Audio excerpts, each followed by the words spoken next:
예, 우리 옆에 분과 인사했으면 좋겠습니다. 예수님 부활하셨습니다.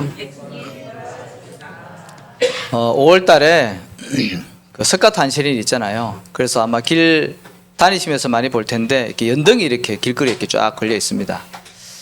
일주일에 거의 아마 4-5번은 산에 올라가는 것 같은데, 그래서 그런지 산에도 이렇게 연등이 많이 걸려 있더라고요.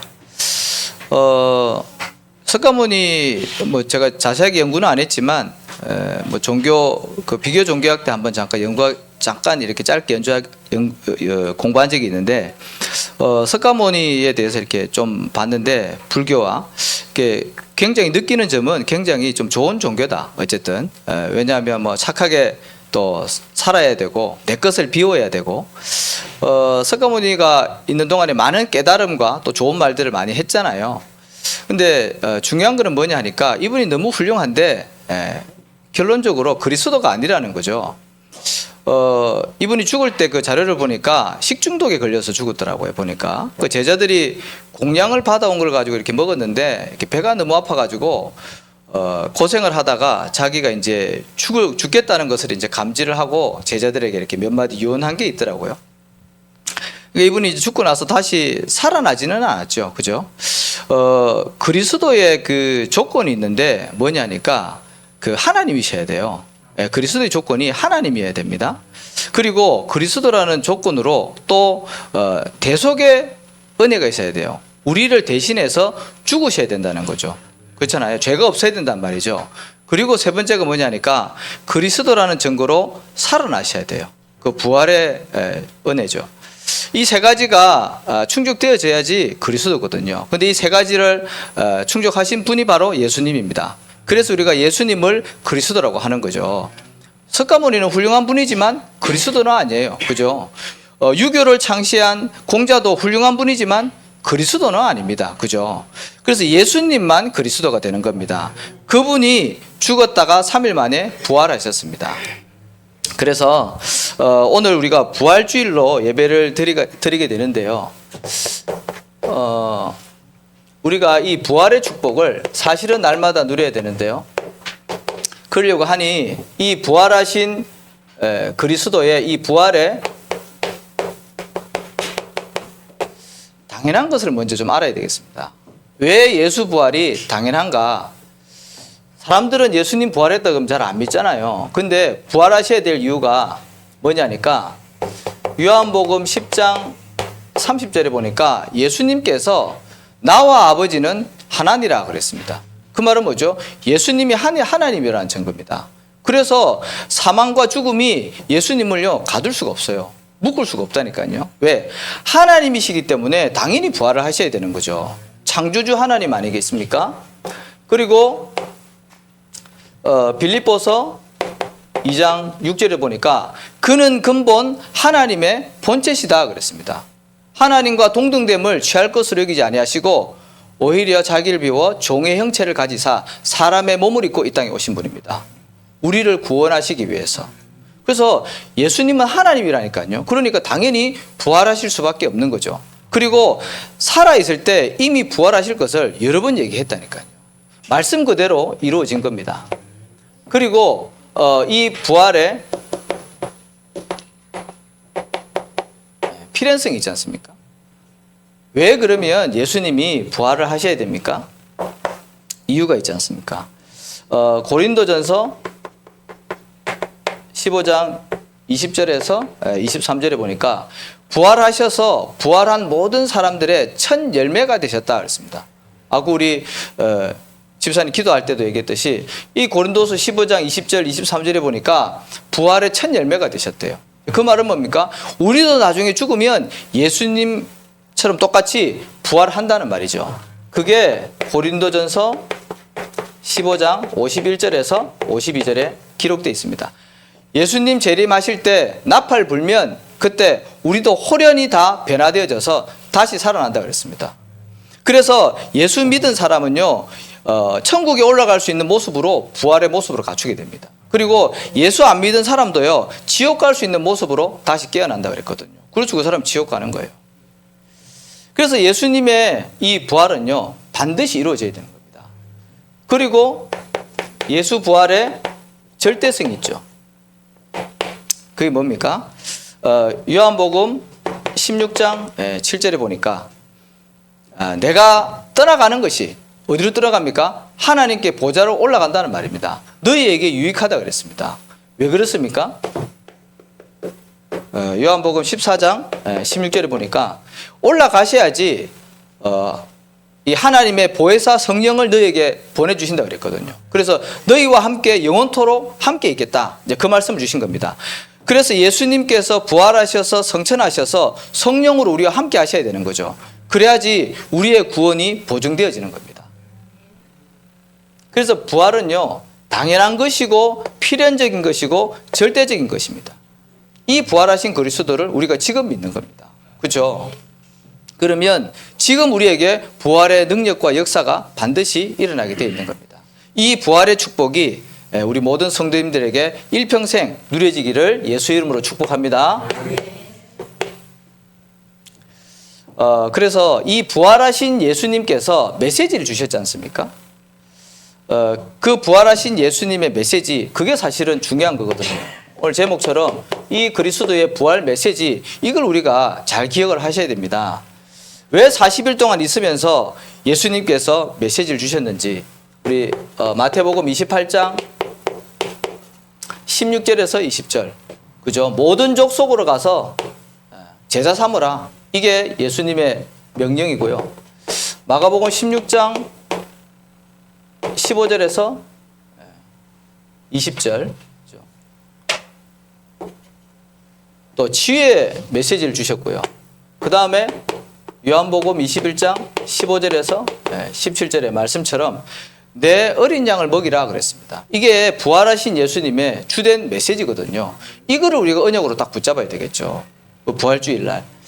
자, 그래서 이게 뭡니까? 우리가 지금 늘 항상 기도하고 있는 이 다민족의 뜰을 교회에다가 만들어라는 거죠.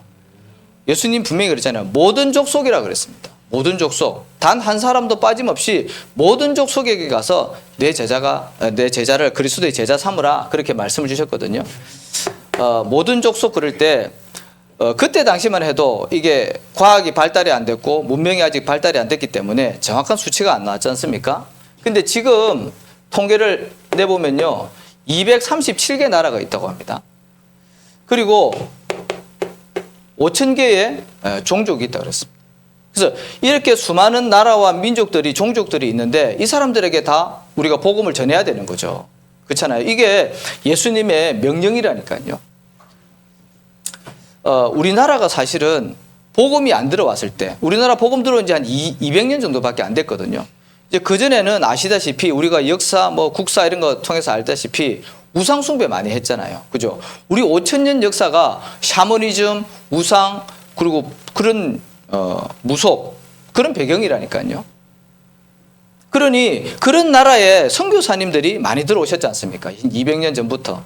그래서 그 선교사님들의 헌신과 희생과 순교로 우리나라가 이렇게 복을 받은 거거든요. 어떻게 전쟁이 일어나가지고 완전히 잿더미가 다 됐는데요, 이 불과 짧은 시간에 이렇게 어마어마한 기적을 일어났겠습니까? 많은 정치인들, 경제인들, 훌륭한 분들 많이 있었죠. 근데 저는 그 근본 속에는요, 이 선교사님들이 우리나라에 와서 학교 세우고 병원 세우고 교회 세워가지고요, 우리나라 이렇게 후원하고 도와준 거, 나는 그게 근본이라고 보거든요. 그러니 저와 여러분은 선교의 빚진 자들입니다. 그래서 237 나라 5천 종족, 자, 이런 우리 기도 제목을 가지고요, 좀 인도를 받아야 되고, 그리고 1장 4절 8절 보니까 이게 사실 237 나라 5천 종족에게 복음을 전가한다는 게 우리 기준으로는 사실 어렵지 않습니까? 우리 가정도 아직 못 살리고 있는데 이런 분들 많을 겁니다. 내 남편도, 내 아내도, 내 자녀들도 아직 내가 복음 못 전하고 있는데 내가 무슨 이 237 나라 5천 종족을 살릴 수 있냐? 그래서 예수님이 뭐라 그랬습니까? 기다리라 그랬잖아요. 오직 성령이 너에게 임하시면 권능 받고 그랬거든요. 땅 끝까지 이르러 내 정인이 되리라 그랬단 말이죠. 근데 그냥 기다리는 게 아니에요. 우리에게 이 부활의 축복을 주셨잖아요. 이거를 날마다 누리는 겁니다. 그렇죠. 우리에게 주신 걸 하나님 구원의 축복과 이 부활의 축복을 누리면서 하나님의 시간표를 기다리는 거죠. 그러다가 하나님의 응답이 오면요, 그때는 어떻게 합니까? 이제 언약 붙잡고 도전하는 겁니다. 그러면 우리의 힘과 능력으로 하는 것이 아니라 하나님의 방법으로 여기에 정인이 되어 주셨다는 거죠. 초대교회가 이 응답 받았거든요. 초대교회 시대 상황 알지 않습니까? 제자들이 사실은 핍박받는 상황 아니었습니까? 예수 믿는다는 이유로요, 출교당했다니까요. 사회권이 박탈됐습니다. 잡히면요, 감옥 가고요, 순교당해요. 그런 사람들에게 예수님은요, 모든 족속으로 가라 그랬습니다. 땅끝까지 가라 그랬습니다. 절대 불가능 아니겠습니까? 그런데 사도행전 2장에요, 오순절 날에 성령이 임하니까 하나님의 방법으로 3,000명의 제자가 일어나고 15개 나라 문이 열리고요. 그런 역사가 일어나게 돼 있습니다. 그래서 우리가 이 시스템만 우리가 놓고 기도하고 준비하고 있으면 이 응답은 하나님이 하실 줄로 믿습니다. 자, 그래서 우리 교회의 선교의 미션이지 않습니까? 우리 교회를 향한 하나님의 계획이 있습니다. 그게 뭐냐 하니까 우리가 이 다민족의 뜰이 또 준비되어지면 다민족들이 왔을 때 우리가 무엇을 해야 되겠습니까? 그분들에게 이 정확한 복음이 먼저 전달되어져야 되겠죠. 우리가 다민족들에게 많은 거 해줄 수 있습니다. 왜? 어려운 분들이 오니까요. 근데 그분들에게 한 번은 정확한 복음을 들을 수 있도록, 또 이거를 각인시켜서 본국에 들어가서 자기네 나라에 말씀 운동할 수 있도록, 그 사도행전 8장에 보면 빌립과 에디오피아와 네시와의 만남이 이루어지지 않습니까? 한 번의 만남이었습니다. 그런데 얼마나 확실했던지 이 에디오피아 네시가 본국으로 들어가서 거기서 나중에 역사 보시면 알겠지만 말씀 운동을 일으킵니다. 그래서 복음화가 되어지죠. 그렇듯이 우리나라에 와 있는 많은 이 다민족들에게 복음을 전해서 그 사람을 제자 삼고 그 본국에 돌아가서 말씀 운동할 수 있도록, 요게 우리 교회가 가져야 되는 미션이라니까요. 요게 다 기도 제목으로 정리되어 있어야 됩니다. 자, 그래서 우리가 다민족의 뜰 준비하는 것이 예수님의 부활 메시지다. 언약을 붙잡으시기. 자, 두 번째로 이게 뭡니까? 내 이름으로 귀신을 쫓아내며, 그죠? 뱀을 집어올리며, 또 무슨 독을 마실지라도 해를 받지 아니하고 병든 자에게 손을 얹은 적 나으리라 그랬습니다. 병원은요, 너무 좋은 데 아닙니까? 그런데 그 의사들은 눈에 보이는 것, 드러난 것, 그것만 사실은 고칠 수 있거든요. 이제 귀신이 들려가지고 막 이렇게 점을 봐주는 사람에게 의사가 뭐라 그랬다고요? 그 정신착락증이다 그랬습니다. 정신문제라고 얘기하는 거예요. 근데 그게 아니라 실제적으로 그 사람은요, 귀신 들려가지고요, 지금 점을 보고 있거든요. 근데 의사들은 영적인 거 모르잖아요. 그러니까 정확하게 진단을 못 하는 거예요. 그래서 우리 교회의 사명 중에 사명이 뭐냐니까 이 치유의 뜰을 준비하는 겁니다. 진짜 교회가 있어야 될 이유가 이거거든요. 당연히 의학이 필요 없다는 게 아니라 필요하죠. 일반 은총 아닙니까? 하나님이 우리에게 의학, 의술, 그거 필요합니다. 감기 걸리면 병원 가서 약 먹어야 돼요. 근데 그거 말고 병원에서 해결할 수 없고 세상에서 말해주지 않는 이 영적인 질병, 정신적인 질병, 이거를 해결하는 것이 교회라니까요. 그래서 우리 교회가 치유의 뜰, 이 응답 받아야 되거든요.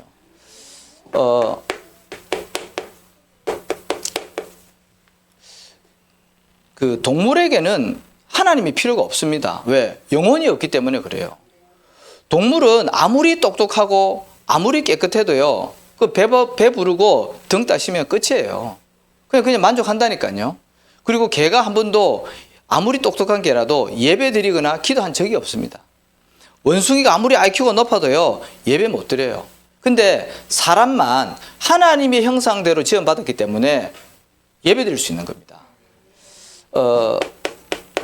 창세기 21장 26절에서 28절에 보니까 하나님이 자기 형상, 곧 하나님의 형상대로 인간을 만들었다 그랬습니다. 그리고 2장 7절에 보니까 그 코에 생기를 불어넣었더니 인간이 생명이 됐다 그랬습니다. 영적인 존재라는 겁니다. 그래서 인간은요, 하나님 만나야지 행복해요. 어떤 사람도요, 하나님 떠나 있으면 행복 없습니다. 평안 없습니다. 만족 없습니다. 그리고 그 인간은요, 하나님이 만들어 놓은 이 에덴의 축복을 누리게 되어 있는 겁니다. 이게 원래 인간에게 주신 하나님의 축복이라니까요. 근데 문제는 이거를 놓쳐버린 겁니다. 그래서 인간에게 고통이 찾아온 겁니다. 어떤 고통이요? 하나님을 떠나면서 요한복음 8장 44절에 어떻게 됩니까? 너희는 너희 아비 마귀에게서 났다 했습니다. 그래서 하나님 떠나 있는 사람은요, 운명 사주 팔자 가운데 묶여 있다니까요. 사단이 만들어 놓은 곳에 묶여 있는 거예요. 너희 아비 마귀라 그랬다니까요. 에베소서 2장에는 뭐라고요? 공중 권세에 잡은 자를 따랐다 그랬습니다. 이게 인간의 하나님 떠나 있는 고통 가운데 있는 모습이거든요. 자, 그리고 이 사람은 어떻게 해요? 우상을 숭배합니다. 하나님 떠난 사람은 영적으로 갈급하기 때문에 하나님 찾게 되어 있습니다. 그런데 인간 스스로는 절대로 하나님 만날 수가 없습니다. 그래서 발버둥 치는 게요, 우상 숭배하는 거거든요. 옛날 우리가 복음 안 들어왔을 때 나무 앞에 절하고 돌 앞에 절하고, 등산을 가보면 이렇게 산에 자주 올라가는데 등산을 가보면요, 길 옆에다가 이렇게 돌탑들을 막 쌓아놨어요. 제가 가면 항상 무너뜨립니다. 발로 차고. 근데 가면요, 또 며칠 있다 가면 또 거기 쌓아놔요. 그건 뭐죠? 사람들이요, 거기다가 기도하는 거예요. 기도한다니까요. 연등 보세요. 연등 보면은 밑에 몇 년생 이름 딱 적어 놨습니다. 그건 뭐죠? 그 사람이 그 돈 주고 이렇게 걸어 놓은 거예요. 그 기도하는 거거든요. 우상을 인간은요, 하나님 떠나 있으면 하게 돼 있습니다. 어쩔 수가 없습니다. 영적인 본능입니다. 근데 문제는 나는 너희가 귀신과 교제하는 자가 되기를 원치 않는다 그랬거든요. 우상 숭배하면 그 영적인 배경에는요, 귀신이 역사하게 돼 있습니다. 이 영적인 세계거든요. 그래서 우상 숭배 많이 한 가정과 개인과 민족은요, 망하게 돼 있습니다. 영적인 문제 오게 돼 있습니다. 그러니 정신 문제 올 수밖에 없는 거죠. 자, 그리고 육신의 문제도 오게 돼 있습니다. 그래서 우상 숭배 많이 한 가정 보면 정신 문제 많이 있고 육신의 질병 그런 거 많이 가지고 있습니다. 그리고 결국에는 죽어서 어떻게 해요? 지옥 가게 돼 있습니다. 이거는 제가 하는 말이 아니라 성경에 그렇게 기록이 돼 있다니까요. 그리고 이 문제는 나에게 끝나는 것이 아니라 우리 자녀에게까지 계속 전달되어 있습니다. 3세대까지 이 저주가 내려간다고 그랬거든요. 자, 그래서 이 문제를 해결하기 위해서 누가 오셨다고요? 예수님이 이 땅에 오신 거거든요. 그래서 마가복음 10장 45절에 예수님이 오신 목적이 뭐예요? 죽으셔서 믿는 자들로 하여금 죄 문제 해결하겠다는 겁니다. 내가 대신 죽어서 그 믿을 때 우리의 가지고 있는 원죄, 자범죄 해결하겠다는 거거든요.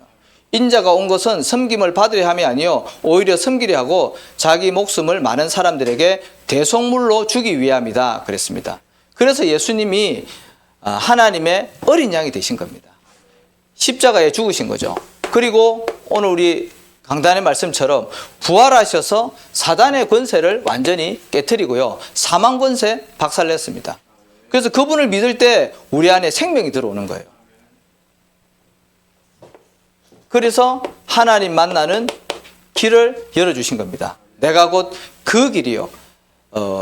대부분의 사람들은요, 자, 종교는 다 똑같아. 불교 다니나 천주교 다니나 교회 다니나 이슬람 다니나 다 하나님은 똑같아. 그래 생각합니다. 또 그렇게 말합니다. 그런데요, 아니에요. 그리스도의 이 조건에 부합해야 된다니까요. 그래야지 죄 문제, 사단 문제, 이 지옥 문제를 해결할 수 있습니다. 근데 이분이 예수님이라니까요. 예수님만 성령으로 잉태됐다 그랬습니다. 그리고 부활하셔서 사단의 권세를 깨뜨리고요, 하나님 만나는 길을 열어주신 겁니다. 그래서 예수님을 그리스도로 영접할 때 요한복음 1장 12절에 영접하는 자 곧 그 이름을 믿는 자들에게는 하나님의 자녀가 되는 권세를 주셨다 그랬습니다. 영접할 때 하나님 자녀 되는 거예요. 믿을 때. 그죠? 자, 그래서 오늘 우리 부활주일인데요. 부활하신 예수님께서 지금 믿는 자들과 함께 하시지 않습니까? 혹시 오늘 오신 분들 중에 물론 그런 분은 없겠지만 정말 나는 구원의 확신이 없다. 하나님을 떠나서 인생을 이렇게 어려움 가운데 살고 있다. 그래서 나는 정말 예수님 믿고 내 운명 바꾸기를 원한다. 예수님이 십자가에서 이 문제 해결하신 것을 나는 믿고 하나님의 자녀가 되고 싶다. 그런 분이 있다면 지금 제가 예수님을 영접하는 기도를 하겠습니다.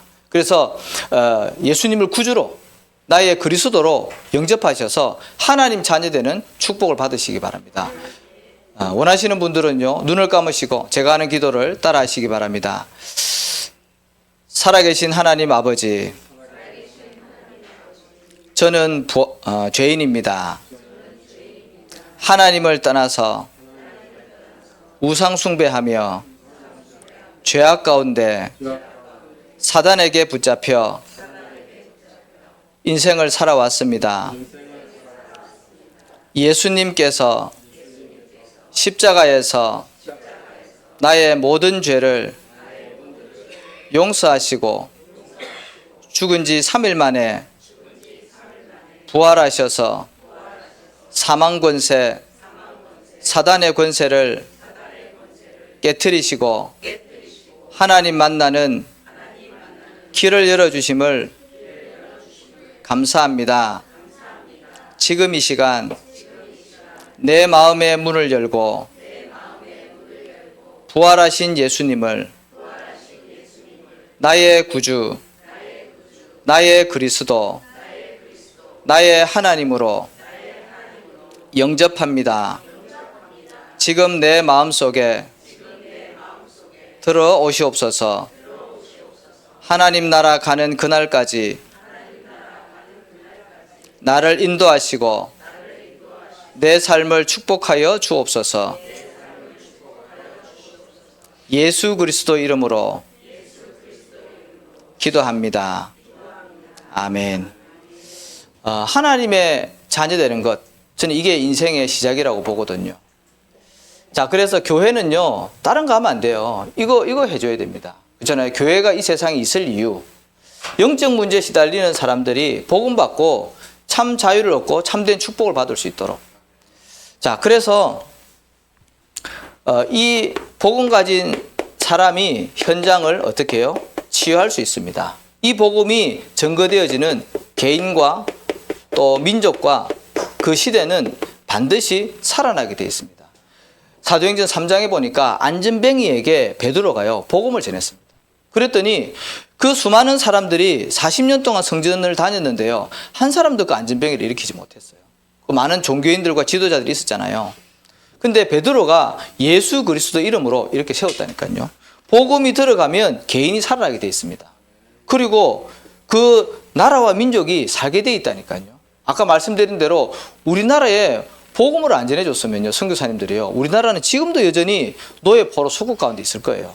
끊임없이 침략당하고요, 우상숭배 했을 겁니다. 그리고 바울과 그 팀들이 유럽을 계속 예루살렘 근처에 있는 나라에게 복음을 전했잖아요. 그래서 유럽이 한때 엄청 강해졌었죠. 그래서 시대를 살리게 돼 있는 겁니다. 그래서 저와 여러분이 이 언약을 붙잡고 오늘도 가는 모든 현장을 살리고 치유하는 역사가 있기를 예수 이름으로 축복합니다. 자, 그 다음에 이제 세 번째 예수님의 부활 메시지가 뭡니까? 내 어린 양을 치라 그랬습니다. 그래서 우리는요, 후대를 준비해야 됐습니다. 후대의 뜰을 우리가 좀 준비를 해야 되겠죠.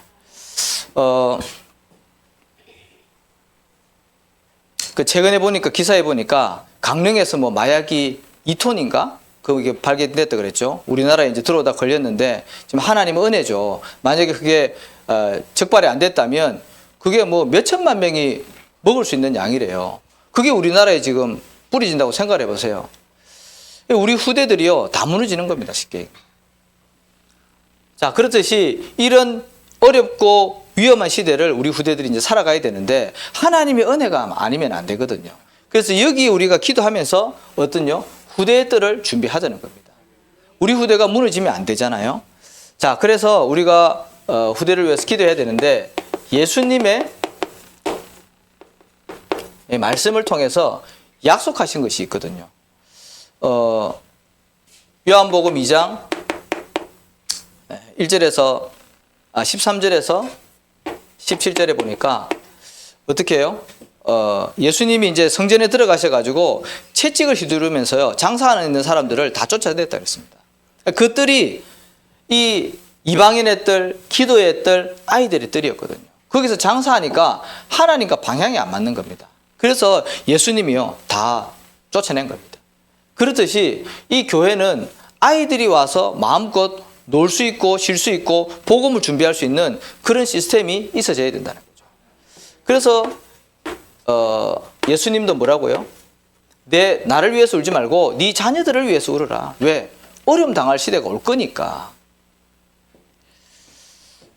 자, 그래서 이거를 두고 우리 부모님들과 그죠? 또 우리 중직자, 우리 사역자들이 뭘 어떻게 해야 되겠습니까? 출애굽기 2장 1절에서 20절에 보니까 요게벳이 이제 곧 모세가 자기 품을 떠나서 그 바로 왕궁으로 들어가야 되잖아요. 그랬더니 그 몇 년을 갖다가 품으면서 언약을 각인시킨 겁니다. 그래서 결국에는 이 모세를 통해서 출애굽의 역사가 일어나지 않습니까? 우리 후대들에게 언약을 각인시켜야 돼요. 그렇잖아요. 우리가 전문성도 해줘야 되고 학업도 공부시켜야 되지만 정말 중요한 거는 하나님이 이 아이를 다스리고 축복하고 쓰실 수 있도록 이 복음이 확실하게 전달되어져야 되는 거죠. 사무엘상 1장 9절에도 11절에 보니까 한나가 아기를 못 낳아가지고 계속 기도했잖아요. 아들 달라고. 그런데 하나님이 시대본을 눈을 열어주셔가지고 정말 우상에 빠져있고 교회는 무너지고 제사장은 완전히 이상이 흐려져 있는 그런 시대를 보여주면서 나시린의 기도를 하게 하시지 않습니까? 그 밤에 하나님이 태의 문을 여시고 한나로 하여금 아들을 주십니다. 그게 사무엘이잖아요. 사무엘이 있는 동안에는 전쟁이 거쳤다 그랬습니다. 자, 그리고 열왕기상 18장 1절에 4절에 보니까 이 오바데 한 사람이 아합 왕 때 어떻게 했습니까? 이 아합 왕은 그 쉽게 얘기하면은 지금으로 말하면 예수 믿는 사람을 핍박하는 왕이었거든요. 그런데 그때 당시 선지자 100명을요 굴에 숨겨가지고 살렸다니까요. 그러니 우리 이 부모와 중직자 사역자들이 생명을 걸고 우리 후대들을 위해서 기도하고 살려야 되는 거죠. 자, 그리고 아까 말씀드린 대로 우리 후대들이 올 수 있고 준비할 수 있는 시대 살릴 수 있는 시스템을 좀 준비를 해야 되겠죠. 우리 교회 안에 감사하게도 문화인들이 있거든요. 음악을 전공한 사람들이 있습니다. 자, 이런 분들을 통해서 복음 문화를 만들고 그 문화를 통해서 또 우리 후대를 키워낼 수 있는 좀 그런 응답들을 우리가 좀 받아 나가야 되지 않겠습니까? 이게 우리 교회에 허락하신 하나님의 응답이거든요. 자, 이런 것들을 활용해서 우리가 아이들의 뜰 좀 준비해야 되겠습니다. 자, 결론인데요. 그래서 우리가 이 부활이 그냥 절기로만 지키는 것이 아니라 부활하신 그리스도가 실제적으로 나와 함께 우리와 함께 있기 때문에 이 부활의 능력이 어디에 있어야 됩니까? 실제로 내 삶에 그죠? 능력으로 나타나야 되는 거죠. 그러면은 지금 우리가 부활의 축복을 누리게 되는 겁니다. 그리고 우리 가정과 우리 후대에게 이 부활의 능력이 임할 수 있도록, 그래서 우리 가정과 가문이 복음화되어지고 살아나는 역사가 또 내가 있는 그 현장 속에 이 부활의 응답과 축복이 일어날 수 있도록, 그래서 우리 전도자들이 가는 모든 현장 속에 하나님의 나라 이 보좌의 축복이 임할 수 있도록, 그러면은 우리는 날마다 부활의 축복을 누리는 것입니다. 자, 그래서 이 부활의 주님을 만나는 세 가지 집중 속으로 날마다 들어가시기 바랍니다. 어떻게 해요? 아침에 하루를 시작할 때 이 부활하신 그리스도의 능력을 받는 겁니다. 그래서 하나님이 주시는 그 힘을 가지고 한 주간을 살아가는 거죠. 또 하루를 살아가는 겁니다. 그래서 아침 시간에 반드시 힘을 얻으시기 바라겠고요. 그리고 하루가 이제 진행되어지면 만나는 모든 사람들에게 나에게 주신 이 은혜와 힘을 전달할 수 있도록 하나님 그것 때문에 우리를 현장으로 보내신 거거든요. 그리고 우리에게는 또 밤 시간도 있잖아요. 밤에는 어떻게 해요? 조용히 묵상하면서 나를 살리는 겁니다. 부활하신 그리스도를 묵상하면서 나를 살리고 나에게 있는 모든 문제에 대한 답을 찾는 거죠. 그것이 필요하고 또 그 다음 날 또 스케줄을 두고 우리가 집중을 하는 겁니다.